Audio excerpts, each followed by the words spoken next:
Hi everyone, నా పేరు వెంకటనారాయణ. నేను ఈరోజు Dhanuka agritech management analysis valuation analysis చేయబోతున్నాను. ఇది సెకండ్ వీడియో. ఇంతకుముందు వీడియోలో మనము యాన్యువల్ రిజల్ట్స్ అనాలిసిస్ చేసినాము. సో ఈ వీడియో చేసే ముందర ప్రీవియస్ వీడియో చెక్ చేయండి. ఇది రికమెండేషన్ కాదు, ఓన్లీ ఎడ్యుకేషన్ పర్పసెస్ మాత్రమే డిస్కషన్ చేస్తున్నాము. మీరు ఏదైనా ఫైనాన్షియల్ డెసిషన్ తీసుకునే ముందర సొంతంగా అనలైజ్ చేసుకుని తర్వాత డెసిషన్ తీసుకోండి.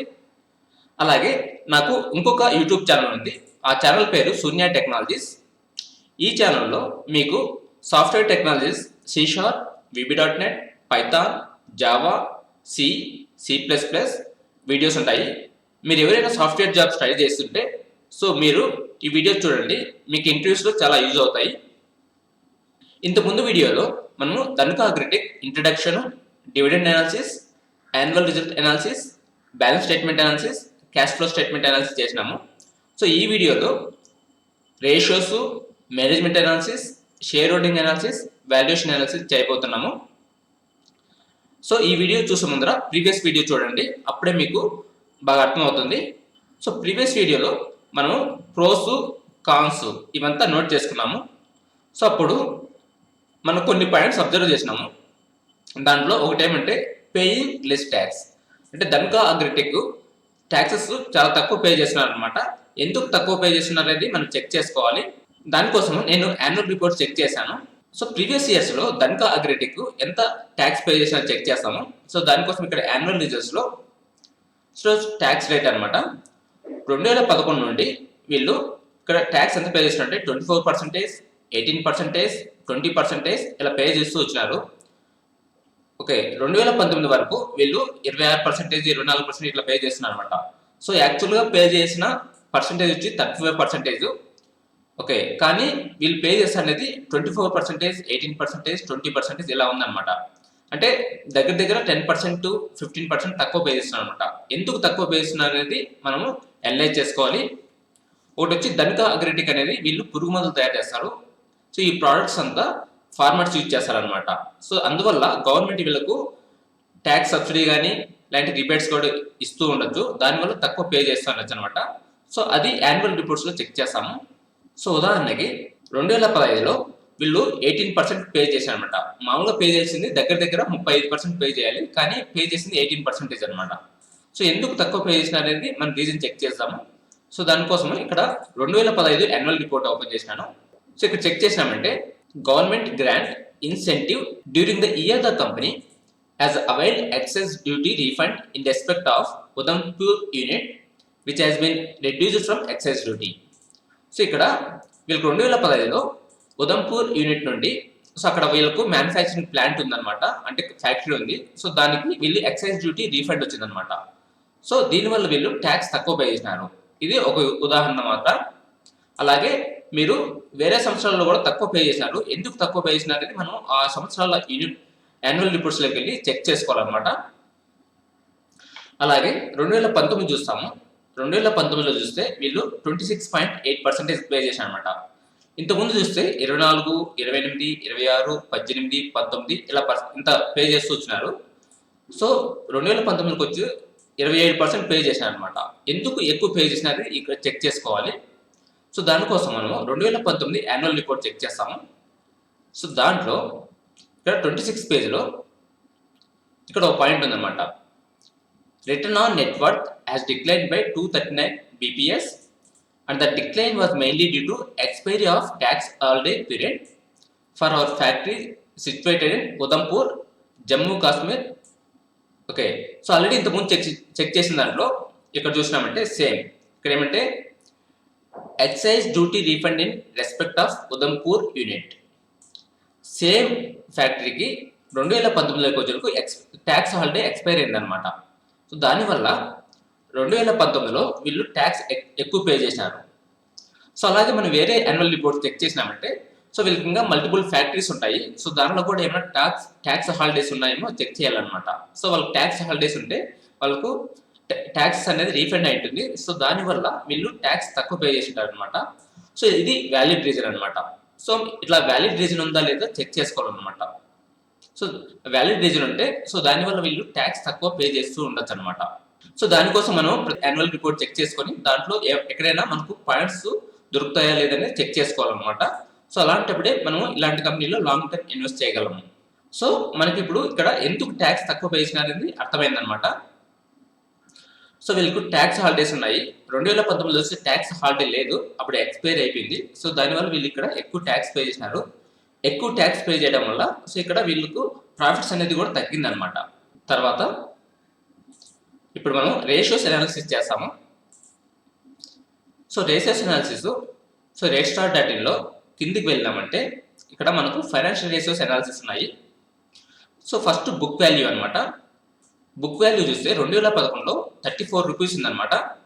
సో ఇక్కడికి 2020కి వచ్చేలకు 148 రూపీస్ ఉందన్నమాట. అంటే 34 రూపీస్ నుండి 148 రూపీస్ పెంచారనమాట. ఇది పాజిటివ్ పాయింట్ అనమాట. తర్వాత రిటర్న్ ఆన్ అసెట్స్ 14%, 15%, 15%, 19% ఇలా ఉంది. సో ఇక్కడ వరకు ఇక్కడ ఇంక్రీజ్ అవుతూ వచ్చిందనమాట, మళ్ళీ ఇక్కడ తగ్గుతూ వచ్చిందనమాట. సో ఇక్కడ 19% నుండి 16% అయితే 3% తగ్గిందనమాట. సో ఇది ఓ నెగిటివ్ పాయింట్. తర్వాత return on equity, return on capital employed. So return on equity, return on capital employed so 20 కన్నా ఎక్కువ ఉంటే బాగుంటుంది అనమాట. సో వీళ్ళకు అలా ఉందో లేదో చెక్ చేస్తాము. 2011లో వస్తే 29% ఇలా ఇక్కడ బాగుందనమాట. సో మధ్యలో ఇక్కడ తగ్గిందనమాట. ఓకే, 2016 నుండి 2019 వరకు 24, 21, 17. సో ఇక్కడ తగ్గింది. సో మళ్ళీ 2020లో ఇంప్రూవ్ అయిందనమాట. ఓకే, సో ఆర్ఓసియు కూడా 31, 30 ఇలా ఉంది. సో ఇక్కడ కొంచెం తగ్గిందనమాట లాస్ట్ 3 ఇయర్స్లో. సో ఎందుకు తగ్గింది అనేది మనము యాన్యువల్ రిపోర్ట్స్లో చెక్ చేసుకోవాలన్నమాట. సో మొత్తాన్ని చూస్తే వీళ్ళ ఆర్ఓసి అనేది 20% కన్నా ఎక్కువ ఉంది, అంటే ఇది పాజిటివ్ వాల్యూ. సో అది నోట్ చేసుకుంటాము. ROC are above 20%. Okay, so ఇది పాజిటివ్ పాయింట్. తర్వాత ఫిక్స్డ్ అసెట్ టర్న్ ఓవర్ అనేది సో ఇది ఎంత ఎక్కువ ఉంటే అంత మంచిది అనమాట. సో 2011 చూస్తే 8.6, 8.8, 8.11 ఇలా ఉన్నది. సో ఇలా చూస్తే తర్వాత 2016 నుండి తగ్గుతూ వచ్చినాయి అనమాట. 6.4, 6.1, 6.2, 6.3 మళ్ళీ 20లో పెరిగిందనమాట. సో ఇక్కడ తగ్గుతూ వచ్చిందనమాట. ఈ 4 ఇయర్స్ ఎందుకు తగ్గింది అనేది మనం అనలైజ్ చేసుకోవాలా. సో ఇవి చూసినామనుకోండి, ఇక్కడ రిటర్న్ ఆన్ అసెట్స్ అది 2016 నుండి తగ్గుతూ వచ్చిందనమాట. అలాగే ఆర్ఓఈ అనేది కూడా 2016 నుండి తగ్గుతూ వచ్చిందనమాట. అలాగే ఆర్ఓసి చూసినా కూడా సో ఇది తగ్గుతూ వచ్చిందనమాట. అలాగే ఫిక్స్డ్ అసెట్ టర్న్ ఓవర్ కూడా ఇక్కడ తగ్గుతూ వచ్చిందనమాట. అదేమంటే 2016 నుండి 2019 వరకు తగ్గుతూ వచ్చిందనమాట. ఇది నోట్ చేస్తాము. ఆర్ఓఈ చూస్తే 2016 నుండి తగ్గుతూ వచ్చింది. తర్వాత ఆర్ఓఈ చూసినా కూడా తగ్గుతూ వచ్చిందనమాట. తర్వాత ఆర్ఓసి చూసినా కూడా తగ్గింది. ఫిక్స్డ్ అసెట్ టర్నోవర్ చూసినా కూడా తగ్గుతూ వచ్చింది అనమాట. సో దీనికి మనం రీజన్స్ ఫైండ్ చేయగలగాలన్నమాట. తర్వాత రిసీవబుల్ డేస్ చూసినామంటే ఓకే, 2011లో 92 డేస్, అంటే వీటి కస్టమర్స్ నుండి డబ్బులు కలెక్ట్ చేసుకోవడానికి 92 డేస్ పడుతుంది అనమాట. అలాగే మార్చ్ 12 చూస్తే 91 డేస్, తర్వాత 85 డేస్. అంటే ఇక్కడ రిసీవబుల్ డేస్ తగ్గుతూ వచ్చిందనమాట. అంటే వీళ్ళు కస్టమర్స్ నుండి తొందరగా అమౌంట్ కలెక్ట్ చేసుకుంటారు అనమాట. ఇది పాజిటివ్ పాయింట్ అనమాట. సో రిసీవబుల్ డేస్ తగ్గుతూ వచ్చిందనమాట. మళ్ళీ 2018 నుండి మళ్ళీ పెరుగుతూ వచ్చింది అనమాట. ఇక్కడ 67 డేస్ ఉంది, మళ్ళీ 73 డేస్ పెరిగింది, మళ్ళీ 77, 75. సో ఓవరాల్గా చూస్తే 2014 నుండి ఇది 70, 75 రేంజ్లో ఉందన్నమాట. సో ఇది పాజిటివ్ పాయింట్. తర్వాత ఇన్వెంటరీ డేస్ చూసినామంటే 2011 95 డేస్ ఉందన్నమాట. సో అది తగ్గిస్తూ వచ్చినారనమాట. కరెంట్ వచ్చి 74 డేస్ ఉందన్నమాట ఇన్వెంటరీ డేస్. ఇది పాజిటివ్ పాయింట్ అనమాట. ఈ రెండు తగ్గుతూ వచ్చినాయి అనమాట. సో ఇది పాజిటివ్ పాయింట్. ఆల్రెడీ ఇంతకుముందు చెక్ చేసినాము. సో ఇది ఇక్కడ ఎక్సెల్ షీట్లో రిసీవబుల్స్. సో 2011, 12 అప్పుడైతే రిసీవబుల్స్ ఎక్కువ ఉన్నాయన్నమాట. సో తర్వాత తగ్గిస్తూ వచ్చినాయి అనమాట రిసీవబుల్స్. సో ఇది పాజిటివ్ పాయింట్. అలాగే ఇన్వెంటరీస్ కూడా 2011, 12లో ఎక్కువ ఉన్నది. సో తర్వాత తగ్గిస్తూ వచ్చినారు. ఇది పాజిటివ్ పాయింట్ అనమాట. సో ఈ డీటెయిల్స్ మనకి ఇక్కడ ఉన్నాయన్నమాట. సో ఇక్కడ రిసీవబుల్ డేస్, ఇన్వెంటరీస్. ఓకే, ఈ రెండు తగ్గిస్తూ వచ్చినాయి అనమాట. ఇవన్నీ పాజిటివ్ పాయింట్. తర్వాత cash conversion cycle. So cash conversion cycle అంటే so receivable days, inventory days ఈ రెండు కలిపి దాంట్లో అంటే పేబుల్ డేస్ అంటే ఈ కంపెనీ వాళ్ళు వాళ్ళ వెండర్స్కు ఎన్ని రోజుల్లో డబ్బులు పే చేస్తారనేది పేబుల్ డేస్ అనమాట. So receivable days, inventory days add చేసి దాంట్లో పేబుల్ డేస్ చేస్తే కన్వర్షన్ సైకిల్ వస్తుంది అనమాట. సో కన్వర్షన్ సైకిల్ అంటే వీళ్ళు రా మెటీరియల్స్ తీసుకొని రా మెటీరియల్స్ ప్రోడక్ట్ మ్యానుఫ్యాక్చర్ చేసి దాన్ని సెల్ చేసిన తర్వాత వీళ్ళు అమౌంట్ కలెక్ట్ చేసుకుంటారు. సో రా మెటీరియల్స్ నుండి వీళ్ళు దాన్ని క్యాష్ కన్వర్ట్ చేసే వరకు మొత్తం జరిగే టైంను క్యాష్ కన్వర్షన్ సైకిల్ అంటారు. సో ఫస్ట్ స్టార్టింగ్ చూస్తే 2011లో వీళ్ళకి 144 డేస్ పడుతుంది అనమాట క్యాష్ కన్వర్షన్ చేయడానికి. సో 2012 చూస్తే 136 డేస్ పడుతుంది అనమాట. ఇలా తగ్గిస్తూ వచ్చి కరెంట్ వచ్చి 111 రోజుల్లో వీళ్ళు క్యాష్ కన్వర్షన్ సైకిల్ కంప్లీట్ చేస్తారు అనమాట. సో ఇది పాజిటివ్ పాయింట్ అనమాట. సో అవి నోట్ చేసుకుంటాము. సో ఆల్రెడీ ఇక్కడ ఉంది receivable day or decrease, inventories or decrease. అంటే receivable days, inventory days decrease అయింది. సో ఇదంతా పాజిటివ్ పాయింట్. తర్వాత క్యాష్ కన్వర్షన్ సైకిల్ అనేది డిక్రీజ్ అవుతూ వచ్చింది. ఇది పాజిటివ్ పాయింట్ అనమాట. Cash conversion cycle days decrease. So ఇది పాజిటివ్ పాయింట్. తర్వాత total డెప్ట్ to equity. డెప్ట్ to equity అనేది మీరు చూస్తే 2011లో 0.35 ఉంది, తర్వాత 0.21, 0.23 అలా చూస్తూ కరెంట్ చూస్తే 0.01, 0.03, 0.01. సో డెప్ట్ అనేది చాలా తగ్గించేసాడు అనమాట. 0.01 అంటే అది నెగ్లిజిబుల్ అనమాట. వీళ్ళకి పేరుకు మాత్రమే అప్పులు ఉన్నాయన్నమాట. సో ఇది పాజిటివ్ పాయింట్ అనమాట. సో నెగ్లిజిబుల్ డెప్ట్. సో అలాగే ఇంట్రెస్ట్ కవర్ అనేది ఎంత ఎక్కువ ఉంటే అంత మంచిది. 2011లో చూస్తే వీళ్ళకు ఇక్కడ డెప్ట్ ఉంది, ఇంట్రెస్ట్ కవర్ అనేది తక్కువ ఉందన్నమాట. తర్వాత ఈ ఇంట్రెస్ట్ కవర్ అనేది ఇంప్రూవ్ అవుతూ వచ్చింది అనమాట. కరెంట్ వచ్చి 106, 149, 159 ఇలా ఉందన్నమాట. సో వీళ్ళకి డెప్ట్ ఏం లేదు కాబట్టి ఇంట్రెస్ట్ కవర్ అనేది ఎక్కువ ఉందన్నమాట. సో ఇది పాజిటివ్ పాయింట్ అనమాట. ఇంట్రెస్ట్ కవర్ హై ఉందన్నమాట. ఇది పాజిటివ్. సో ఈ ఫైనాన్షియల్ డేసెస్ వల్ల మనకు ఏమర్థమైందంటే, సో వీళ్ళకి బుక్ వాల్యూ అనేది కంటిన్యూస్ ఇంక్రీజ్ అవుతూ వచ్చింది.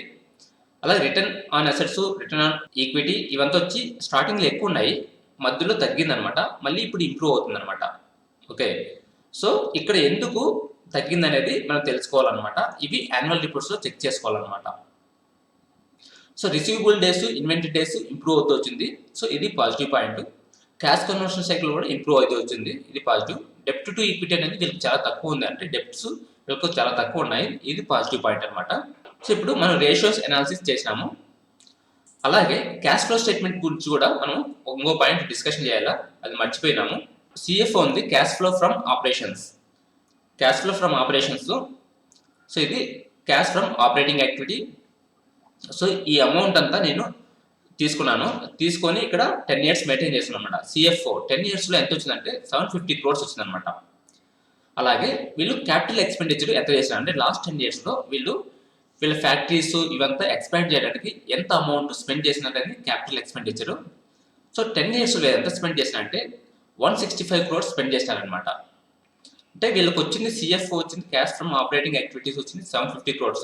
దాంట్లో అంటే క్యాపిటల్ ఎక్స్పెండిచర్ స్పెండ్ చేసింది 165 crores అనమాట. అంటే 750 crores ఉండి 165 crores మైనస్ చేస్తే సో మనకు వచ్చేది ఫ్రీ క్యాష్ ఫ్లో అనమాట. అది ఎంత అంటే 585 crores. అంటే క్యాష్ ఫ్రమ్ ఆపరేటింగ్ యాక్టివిటీస్ వచ్చిన క్యాష్ నుండి క్యాపిటల్ ఎక్స్పెండిచర్ కొంచెం స్పెండ్ చేసిన తర్వాత వాళ్ళకి ఇంకా మిగులుతుంది అనమాట. అది ఎంత మిగులుతుందంటే 585 crores అనమాట. సో ఈ డబ్బులు వీళ్ళు డివిడెండ్స్ కోసం కానీ లేదంటే ఇంట్రెస్ట్ పే చేయడానికి కూడా యూజ్ చేసుకోవచ్చు. సో అందువల్లే ఇక్కడ వీళ్ళకి ఫ్రీ క్యాష్ ఫ్లో అనేది ఎక్కువ ఉందన్నమాట. సో దానివల్ల వీళ్ళు డివిడెండ్స్ అనేది ప్రతి ఇయర్ ఎక్కువ పే చేస్తూ వచ్చారనమాట. సో ఇది పాజిటివ్ పాయింట్ అనమాట. మనం ఏదైనా కంపెనీకి చెక్ చేసినప్పుడు ఫ్రీ క్యాష్ ఫ్లో అనేది పాజిటివ్ ఉంటే సో అది మంచిదనమాట. నెగిటివ్ ఉంటే అలాంటి కంపెనీలకు మనం చాలా దూరంగా ఉండాలి. అలాగే ఎందుకు నెగిటివ్ ఉండదు అనేది మనం అనలైజ్ చేసుకోవాలన్నమాట. సో ఇక్కడ ఫ్రీ క్యాష్ ఫ్లో అనేది పాజిటివ్ ఉంది. సో ఇది పాజిటివ్ పాయింట్, అది నోట్ చేసుకుంటాము. Positive free cash flow. So ఇప్పుడు మేనేజ్మెంట్ అనాలిసిస్ చేస్తాము. సో మేనేజ్మెంట్ అనాలిసిస్ కోసము సో ఫస్ట్ మనము ధనుకా అగ్రిటెక్ వెబ్సైట్ ఓపెన్ చేస్తాము. ఇక్కడ dhanuka.com. సో దీంట్లో అబౌట్ అస్లోకి వెళ్ళేసి లీడర్షిప్ టీమ్ అని క్లిక్ చేయండి. ఇక్కడ మనకు బోర్డ్ ఆఫ్ డైరెక్టర్స్ అనే ట్యాబ్ ఉంది, ఇది క్లిక్ చేయండి. సో క్లిక్ చేస్తే మనకి ఇక్కడ బోర్డ్ ఆఫ్ డైరెక్టర్స్ ఉన్నారు. సో గ్రూప్ చైర్మన్ వచ్చి రామ్ గోపాల్ అగర్వాల్, అలాగే మేనేజింగ్ డైరెక్టర్ మహేంద్ర కుమార్ ధనుకా, అలాగే డైరెక్టర్ ఎగ్జిక్యూటివ్ మేనేజింగ్ డైరెక్టర్ వచ్చి అరుణ్ కుమార్ ధనుకా.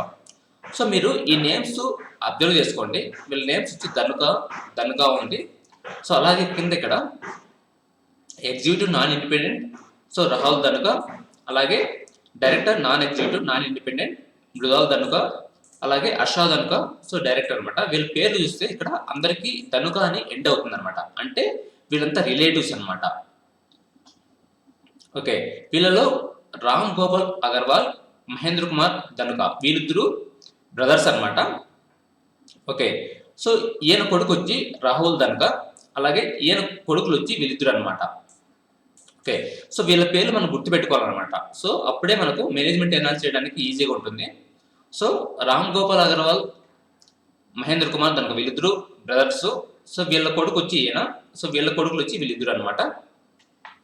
ఓకే, సో ఈయన గురించి మనకు ఎక్కడ రిలేటివ్స్ అని లేదు, కానీ పేరు సేమ్గా ఉంది కాబట్టి వీళ్ళకు ఎక్కడో దగ్గర రిలేటివ్గా ఉండొచ్చు అనమాట. సో మనం ఇవన్నీ అనలైజ్ చేసుకోవాలి. సో ఇప్పుడు మనము వీళ్ళ శాలరీస్ చెక్ చేస్తాం. సో దానికోసము నేను last 3 years salaries annual reports నుంచి తీసుకున్నాను. సో ఇక్కడ వీళ్ళ శాలరీస్ ఉన్నాయి. So first Ram Gopal Agarwal chairman, and last 3 years salaries చూస్తే 3.9 crores, 4 crores, 4.7 crores. ఇది ల్యాక్స్లో ఉంది, మనం అది క్రోర్స్లో కన్వర్ట్ చేయాలా. 471 lakhs అంటే 4.7 crores అనమాట. అలాగే Mahindra Kumar Dhanuka 4.59 crores, 4.24 crores, 4.6 crores. అలాగే అరుణ్ కుమార్ ధనుక చూస్తే 3.34 crores, 3.06 crores, 3.59 crores ఇలా ఉంది. 2020లో కొత్తగా హర్ష ధనుక యాడ్ అయ్యాడు అనమాట. ఆయనకు 1.39 crores శాలరీ తీసుకున్నాను అనమాట. ఇంతకుముందు లేడు, సో 2020లో యాడ్ అయినా అనమాట మేనేజ్మెంట్లో. సో హర్ష ధనుక ఈయనకు 1.39 crores. ఓకే, సో ఆల్రెడీ వీళ్ళ పేర్లు ఇక్కడ ఉన్నాయి, సో వీళ్ళ ఫొటోస్ కూడా ఉన్నాయి. సో మీరు ఇవి దీంతో కంపేర్ చేసుకోండి. సో రామ్ గోపాల్ అగర్వాల్ ఈయన శాలరీ 2020లో 4.7 crores. అలాగే మహేంద్ర కుమార్ ధనుక ఈయన శాలరీ వచ్చి 4.59 crores. అలాగే అరుణ్ కుమార్ ధనుక ఈయన శాలరీ వచ్చి 3.34 crores. అలాగే రాహుల్ ధనుక ఈయన శాలరీ వచ్చి సో 2020లో 3.15 crores. అలాగే మృదాల్ ధనుక ఈయన శాలరీ వచ్చి 2.61 crores. అలాగే హర్ష ధనుక 2020లో 1.39 crores. ఓకే, సో ఇప్పుడు వీళ్ళ ప్రాఫిట్స్ చూస్తాం. 2020లో వీళ్ళకు ప్రాఫిట్స్ ఎలా వచ్చినాయి అనేది. ఓకే, ఇది యాన్యువల్ రిజల్ట్స్. ఈ యాన్యువల్ రిజల్ట్స్లో మనకు 2018, 2019, 2020 రిజల్ట్స్ చూస్తాము. 2018లో చూస్తే ప్రాఫిట్ గ్రోత్ అనేది 3.54, 13% ఉంటే 3% తగ్గిందనమాట. అలాగే 2018-19 చూస్తే 3.5% నుంచి 10% ఇక్కడ తగ్గిందనమాట. ఇక్కడ ప్రాఫిట్స్ తగ్గినాయి, అంటే 126 crores నుంచి 112 crores తగ్గిందనమాట. సో ఇక్కడ ప్రాఫిట్స్ తగ్గినాయి. ఓకే, వీళ్ళ టోటల్ శాలరీ వచ్చి 2018లో 18 crores అనమాట. 2019కి వస్తే 16.6 crores, 2020కి వచ్చేలకు 20 crores అనమాట. 2018 నుండి 19 చూస్తే ఇక్కడ 18 crores నుండి 16.6 crores తగ్గిందనమాట. సో ఎందుకు తగ్గిందంటే, సో ఇక్కడ 2018 నుండి 2019కి ఇక్కడ ప్రాఫిట్స్ తగ్గినాయి. సో ప్రాఫిట్స్ తగ్గడం వల్ల వీళ్ళ శాలరీస్ కూడా తగ్గినాయి అనమాట. ఎందుకు తగ్గినాయంటే వీళ్ళు ప్రాఫిట్స్ని బేస్ చేసుకొని కమిషన్ తీసుకుంటారు. సో దానివల్ల ఆ కమిషన్ కూడా శాలరీస్లో యాడ్ ఉంటుంది. 2018లో 18 crores నుండి 2019 16 crores తగ్గిందంటే సో ప్రాఫిట్స్ తగ్గినాయి కాబట్టి వీళ్ళ శాలరీస్ కూడా తగ్గింది అనమాట. తర్వాత 2020లో ఇక్కడ ప్రాఫిట్స్ అనేది పెరిగింది అనమాట. 112 crores నుండి 141 crores పెరిగింది అనమాట. సో దానివల్ల కమిషన్ పెరిగి ఉంటుంది. సో శాలరీస్ కూడా పెరిగింది అనమాట. 16 crores నుండి 20 crores పెరిగింది అనమాట. ఓకే, 2018లో 18 crores అందరి శాలరీస్ అంటే మేనేజ్మెంట్ శాలరీస్, 2019లో 16 crores, 2020లో 20 crores అనమాట. సో ఈ శాలరీస్ మనము ప్రాఫిట్తో కంపేర్ చేస్తాం. సో 2020లో చూస్తే 141 crores ప్రాఫిట్స్ వచ్చిందనమాట. సో ఇక్కడ ప్రాఫిట్స్ వచ్చి 141 crores. అలాగే 2019 చూస్తే 112 crores, 2018లో చూస్తే 126 crores వచ్చిందనమాట. సో ఈ ప్రాఫిట్స్ మనం శాలరీస్తో కంపేర్ చేస్తాము. కంపేర్ చేస్తే ప్రాఫిట్స్ వచ్చి 141 crores వస్తే వీళ్ళ శాలరీ వచ్చి 20 crores తీసుకున్నారు అనమాట. అంటే ఈ ప్రాఫిట్స్ కంపేర్ చేసినప్పుడు వీళ్ళ శాలరీస్ 14% ఉందన్నమాట. 2019లో 15% ఉందన్నమాట. 2018లో 14% ఉందన్నమాట. సో ఇక్కడ వీళ్ళ శాలరీస్ అందరూ చూస్తే ఎక్కువ పర్సెంటేజ్ ఉందన్నమాట. మామూలుగా ప్రాఫిట్స్తో మ్యాక్స్ 10% అలా ఉంటే బాగుంటుంది అనమాట. కానీ వీళ్ళు 14%, 15% అలా ఉన్నాయన్నమాట. అంటే వీళ్ళు శాలరీస్ ఎక్కువ తీసుకుంటారు అనమాట. ఇది నెగిటివ్ పాయింట్ అనమాట. సో మామూలుగా ఎవరైనా శాలరీస్ 2%, 3% రేంజ్ తీసుకుంటా అంటే అది బాగుంటుంది అనమాట. కానీ వీళ్ళు 14%, 15% అలా ఉందన్నమాట శాలరీస్ ప్రాఫిట్స్ కంపేర్ చేసినప్పుడు. ఎందుకంటే ఇక్కడ మేనేజ్మెంట్ టీంలో చాలా ఎక్కువ మంది ఉన్నారు. అలాగే ప్రతి ఒక్కరు ఎక్కువ శాలరీ తీసుకుంటారు అనమాట. ఉదాహరణకి ఈయన 4.7 క్రోర్స్ తీసుకుంటాడు, ఈయన 4.5 క్రోర్స్, ఈయన 3.3 క్రోర్స్, అలా అందరూ కలిపి 20 క్రోర్స్ తీసుకుంటారు అనమాట. సో ఇది negative point. Salaries are very high. ఇది ఎవరి శాలరీస్ అంటే management salaries. Management salaries are very high. So already ఇంతకుముందు ఒక పాయింట్ చెక్ చేసినాము. అది ఎక్కడంటే సో యాన్యువల్ రిపోర్ట్స్లో, ఇక్కడ యాన్యువల్ రిజల్ట్స్లో, సో ఇక్కడ ఇది ఎక్స్పాండ్ చేసినామంటే total expenditure. So employee cost అనేది 2011లో చూస్తే 6% ఉండేది. తర్వాత ఇప్పుడు చూస్తే 11%, 10%, 9.3%. ఇక్కడ 6% ఉంటే 10% అంటే 4% వరకు పెరిగిందనమాట. సో ఎందుకు పెరిగిందంటే అది ఎంప్లాయీ శాలరీస్ ఉండొచ్చు, లేదంటే మేనేజ్మెంట్ శాలరీస్ ఉండొచ్చు. సో ఇప్పుడు మనం ఇక్కడ 3 years మేనేజ్మెంట్ శాలరీ చూస్తే ఇక్కడ వీళ్ళు 14%, 15% ఇలా తీసుకుంటారు అనమాట. అంటే ఇక్కడ వీళ్ళు మేనేజ్మెంట్ ఎక్కువ శాలరీస్ తీసుకుంటారు. దానివల్ల ఇక్కడ ఎంప్లాయీ కాస్ట్ అనేది కూడా పెరిగిందనమాట. సో ఇది ఒక రీజన్ అనమాట. సో మనం ఇలాగా వేరే దగ్గర ఉన్న పాయింట్కు ఇక్కడ పాయింట్స్కు మనం లింక్ చేస్తూ మనం కంపెనీ గురించి అనలైజ్ చేసుకోవాలన్నమాట. అప్పుడే మనం ఏదైనా కంపెనీలో లాంగ్ టర్మ్ ఇన్వెస్ట్ చేయగలం అనమాట. సో మనకు ఎక్కడ పాజిటివ్స్, నెగిటివ్స్ ఎక్కడెక్కడో ఉంటూ మనకు లింక్ అవుతూ తెలుస్తూ వస్తాయన్నమాట. సో మనం లింక్ చేసుకుంటూ మనము అది మంచిదా లేదంటే చెడ్డదా అనేది అనలైజ్ చేసుకోవాలన్నమాట. సో ఇక్కడ మనం ఏం అబ్జర్వ్ చేసినామంటే ధనుక అగ్రిటెక్ మేనేజ్మెంట్ ఎక్కువ శాలరీస్ తీసుకుంటున్నారు. అలాగే ఇక్కడ మేనేజ్మెంట్లో ఎక్కువ మంది ఉన్నారనమాట. సో దీనివల్ల ప్రాఫిట్స్తో కంపేర్ చేసినప్పుడు ఎక్కువ శాలరీస్ తీసుకుంటున్నారు అనమాట. ఓకే, సో ఇప్పటి వరకు మేనేజ్మెంట్ అనాలిసిస్ చేసినాము. ఇప్పుడు షేర్ హోల్డింగ్ అనాలిసిస్ చేస్తాము. సో ఇక్కడ షేర్ హోల్డింగ్ ప్యాటర్న్ చూస్తే ప్రమోటర్స్కి వచ్చి 75% ఉంది. అలాగే పబ్లిక్ వచ్చి 8.8%, అలాగే డొమెస్టిక్ ఇన్వెస్టర్స్కు 2.6%, అదర్స్ వచ్చి 2.69%.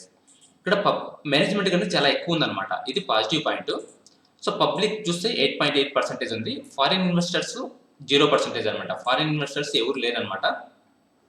ఓకే, సో ఇప్పుడు ఎవరికి ఎంత ఉండదని చెక్ చేస్తాము. దానికోసం నేను screener.in అనే వెబ్సైట్ ఓపెన్ చేసి దీంట్లో ధనుక అగ్రిటెక్ సెర్చ్ చేసిన అనమాట.